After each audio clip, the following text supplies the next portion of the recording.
a major blackout for the second time in 3 months. Widespread breakdown in the power system. मुल्क के मुख्तलिफ शहरों में बिजली का बड़ा ब्रेकडाउन हुआ है।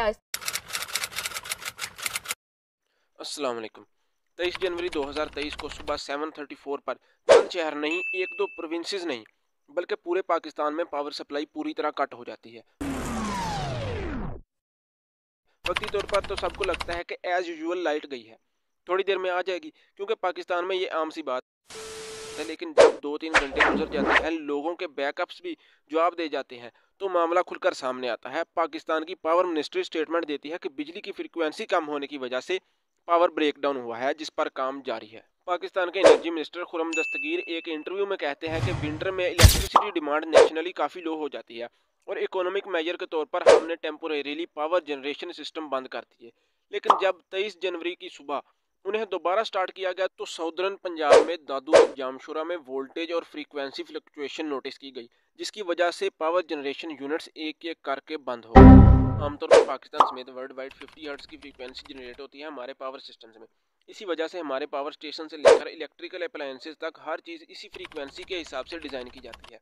अब एरर का मार्जिन एक्सट्रीमली लो होता है। अगर पावर सप्लाई ज़रूरत से ज़्यादा हो तो फ्रीक्वेंसी ज़्यादा हो जाती है, और अगर पावर सप्लाई ज़रूरत से कम हो तो फ्रीक्वेंसी कम हो जाती है। इस केस में बताया जा रहा है कि नेशनल ग्रिड की फ्रीक्वेंसी डिसरप्ट होती है, जो कि ब्रेकडाउन का सबब बनती है। तमाम पावर प्लांट्स एक एक करके बंद हो गए और नतीजा निकला कंप्लीट ब्लैकआउट। यहाँ पर वजह गुड्डू कोयटा ट्रांसमिशन लाइन में फॉल्ट बताई जा रही है, लेकिन कोई भी काम किसी एक वजह से नहीं होता। आमतौर पर फ्रीक्वेंसी लो हो जाए तो ऑटोमेटिकली लोड शेडिंग प्लांट कर दी जाती है, लेकिन यहाँ ऐसा नहीं हुआ। सब कुछ चलता रहा जब तक कि नेशनल ग्रिड फेल नहीं हो गया। इससे पता चलता है कि गलती मैनेजमेंट की है। ऑब्वियसली सवाल तो बनता है कि आखिरकार कोई ऐसी जगह पाकिस्तान में है जहाँ मैनेजमेंट ठीक हो। अब सोचने की बात यह है कि कंट्री की हालत इस कदर ख़राब है कि फ्यूल खरीदने के पैसे नहीं, इसलिए फ्यूल बचाने के लिए रात को पावर यूनिट्स बंद कर दिए जाते हैं। बेसिकली ब्लैकआउट्स भी हमारे लिए कॉमन होते जा रहे हैं। लेकिन अगर इस लेटेस्ट ब्लैकआउट की बात करें तो लोग इसे कंपेयर कर रहे हैं वेस्टर्न वर्ल्ड से, कि अगर वहाँ 5 मिनट बिजली चली जाए तो बिलियंस ऑफ डॉलर्स का नुकसान हो जाता है। इस तरह पाकिस्तान का भी बहुत ज़्यादा नुकसान हुआ है, लेकिन हमारा केस उनकी तरह नहीं। हमारे यहाँ बिजली हो भी तो मुल्क कर्जे पर ही चलता है। इंडस्ट्रीज और प्रोडक्शन पर उतना इम्पैक्ट नहीं होता, क्योंकि मरे हुए को क्या मारना।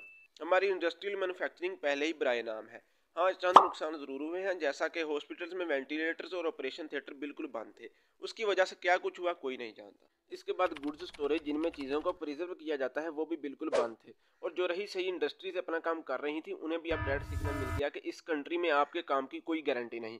अब ये तो देखने वाली बात होगी कि फ्यूचर में इस कंट्री की हालत ठीक होती है या नहीं। आपका इस बारे में क्या ख्याल है, कमेंट सेक्शन में ज़रूर बताएं। वीडियो अच्छी लगे तो लाइक करें और सब्सक्राइब करें। उम्मीद है कि दोबारा मिलेंगे, तब तक के लिए अल्लाह हाफिज़।